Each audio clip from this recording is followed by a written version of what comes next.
Nixon, 1968. The Politics of Division, Televised Manipulation, and the Silent Majority. 1968 was a year of tumult and turmoil for Americans. Overseas, the war in Vietnam raged, and there seemed to be no end to the violence and death which it wrought. Americans opposed the Vietnam War, mobilized to oppose its continuance.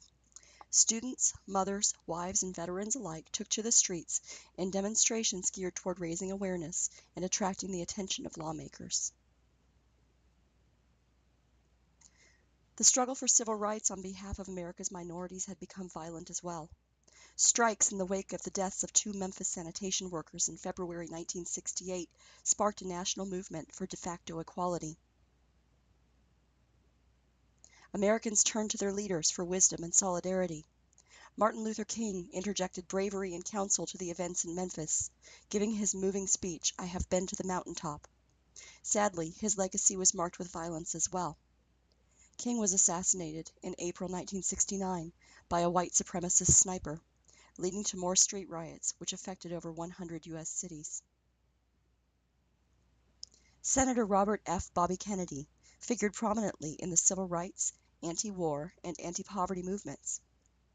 Taking the stage at a rally in Indianapolis, he was charged with the somber duty of informing the crowds of King's death. He did so with grace and compassion, relating the country's pain to his own at the loss of his brother, John F. Kennedy. Bobby Kennedy, too, fell to an assassin's bullet in June 1968. A presidential race mirrors America's social tensions. Hovering over the social, political, and human tensions of 1968 was a contentious race for the presidency. With the loss of Kennedy, the field narrowed to 3 candidates. Hubert H. Humphrey led the ticket for the Democratic Party. Richard M. Nixon for the Republicans, and Alabama Governor George Wallace ran as an independent candidate. Humphrey, vice president to outgoing executive Lyndon B. Johnson, backed Johnson's Vietnam policy, but represented the liberal social policies which had attracted Democrat voters to Johnson. Independent Party candidate George Wallace represented the disaffected Southern voter, but also attracted Northern voters in states such as Indiana and Ohio. He capitalized on their feeling alienated by the Great Society policies of the Democrat President Johnson and the emergence of a national civil rights movement, which desired the enforcement of black equality using federal law. Wallace touted his successful record as Alabama governor, pressed for local control of desegregation, and expressed his support for law and order. He supported the war in Vietnam. A campaign brochure stated he believes in victory over communism and socialism at home and abroad. Richard Nixon's second shot at the presidency came 8 years after 8 years in which he contended for and lost the California governorship, then worked as a stint as a rainmaker for a New York law firm. Having learned the lessons of the 1960 campaign, Nixon's team was sharp and ready to play politics in a new paradigm. His campaign stood for ending the war in Vietnam with honor, for law and order in the face of civil unrest, and for a move toward private sector alternatives to the big government programs of Kennedy and Johnson. Each of the 3 candidates in 1968 sought to isolate and court a different segment of the American populace. On APM Report's Campaign 68 podcast, historian Rick Perlstein cites the polarizing wedge issues which candidates used to capitalize on voters' divisions, resulting in the awful legacy of 1968, which plays out to this day in divisive politics of class, race, and gender. Humphrey sought the support of Great Society liberals, minorities, and civil rights movement supporters. He failed to court the anti-war left, however, resulting in a fracture within the Democrat Party. Republican Nixon and Independent Wallace, furthermore, lured white Southern voters away from their historical Democrat leanings with talk of smaller government, local control, and law and order. Turbulent times made for a political hotbed, which the parties exploited, creating feelings of fear and enmity among American voters which harkened back to a century before, when the quakes of secession and civil war raged among America's ideological fault lines. Richard Milhous Nixon was no stranger to the political arena. His ill-fated presidential campaign against John Fitzgerald Kennedy suffered from an image deficit. Nixon came off as pallid and sickly. His television presence was no contest for a youthful, well-spoken Kennedy. In the national election, Kennedy's Republican opponent, Vice President Richard Nixon, frequently labeled Kennedy's celebrity strategy as cheap and undignified in the pursuit of the presidency, offers Purdue University Assistant Professor of History Catherine Kramer Brunell. Nixon's 1968 strategy was to use the growing platform of media, formerly his nemesis, to his advantage. His hired passel of media advisors booked him stints on The Jack Paar Show and Rowan and Martin's Laugh-In, where he spoke candidly about his personal life and displayed his sense of humor by participating in skits. Nixon hired Roger Ailes, former producer of the popular Mike Douglas Show, as his media consultant. Ailes formulated a new form of broadcast termed soft news to peddle a positive, unchallenged image of Nixon to the very people who would be most receptive to his message. Purchasing television advertising time in blocks, Ailes orchestrated Nixon's Man in the Arena, a takeoff on Theodore Roosevelt's speech, Citizenship in a Republic. These town hall-style appearances featured a hand-picked panel of questioners, chosen from ordinary people. The panel represented different races, genders, and occupations, and generally included a journalist. The audience was comprised of people friendly to the campaign, who would applaud Nixon's remarks.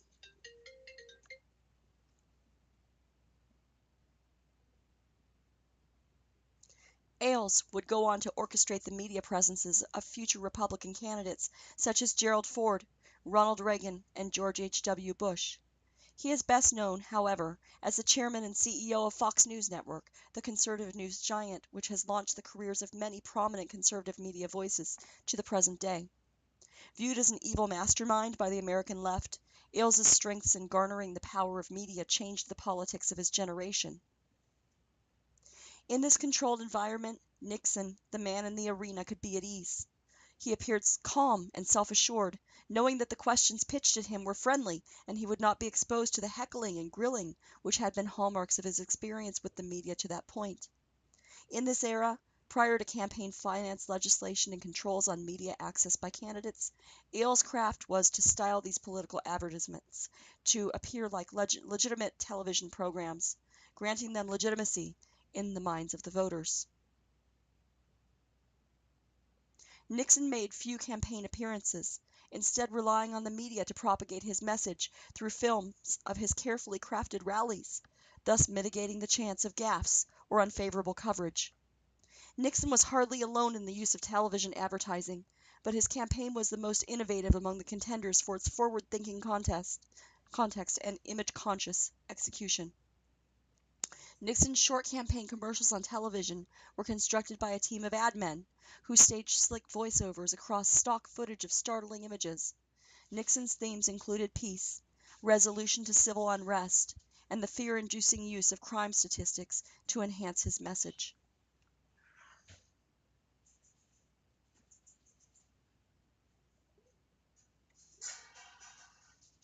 Nixon's voter base was Middle Americans, a forgotten majority of non-shouters, non-demonstrators, which came to be known by a line in his November 1969 speech as the silent majority. Characterizing them as majority gave his voters a feeling of solidarity. They could believe that by supporting Nixon, the average American's voices were finally being heard. Engels argues that Nixon was a master of capitalizing on the politics of victimhood. By holding up his chosen group of disaffected Americans and making an enemy out of the tyrannizing minority, Nixon embraced and then reversed Tocqueville's famous argument about the tyranny of the majority by drawing Americans' attention to the tyranny of the minority. Engels reasons that Nixon was well aware of his manipulation, and he used it to keep his constituency dependent on his leadership.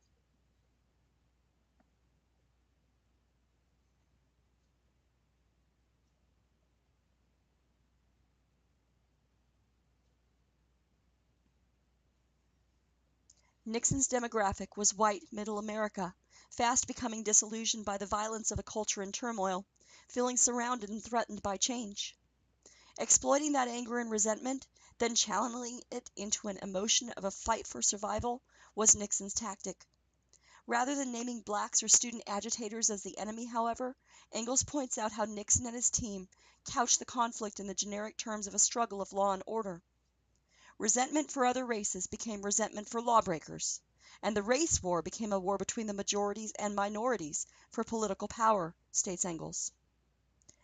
Another important sector of Middle American resentment which Nixon sought to tap was white Northerners who were disillusioned by the Great Society welfare platform of President Lyndon B. Johnson. In order to attract these constituencies' attentions, Nixon introduced his FAP, or Family Assistance Plan, as an alternative to Johnson's welfare scheme, the AFDC, or Aid to Families with Dependent Children. The FAP began with the concept of a universal basic income, and instituted a structure of a gradual decrease in benefits of less than $1 for each dollar earned, thus reducing the penalty for finding employment and helping breadwinners get back to work. Nonetheless, Nixon was advocating the largest increase in federal welfare spending since Franklin Delano Roosevelt's Social Security Act of 1935, according to Professor of Political Science Scott J. Spitzer of Cal State University, Fullerton.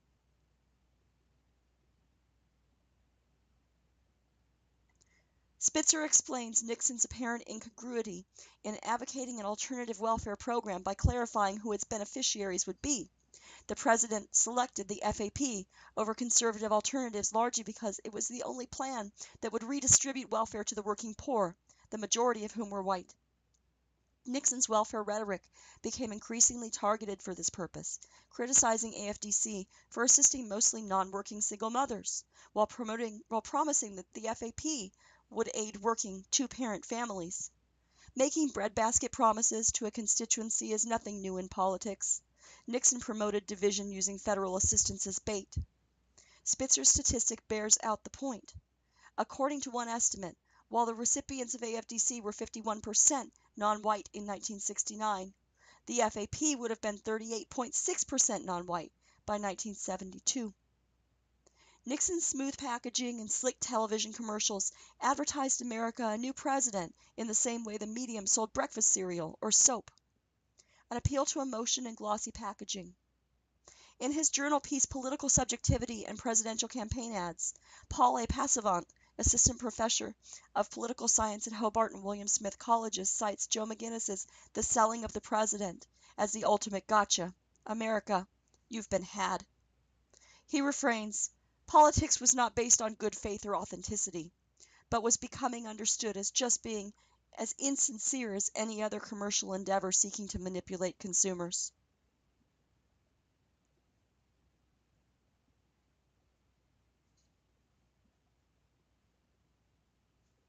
Richard M. Nixon's 1968 campaign, designed by New York ad men and political scientists come sociologists, embarked on the process of associating Americans' political ideologies with a brand. The Republican organization was successful in channeling a country's heated emotions into firm party attachments.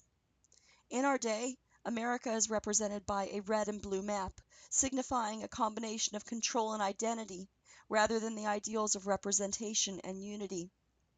Many times, even our ideals of the value of man and the caliber of our personal relationships are tinted with a red or blue hue.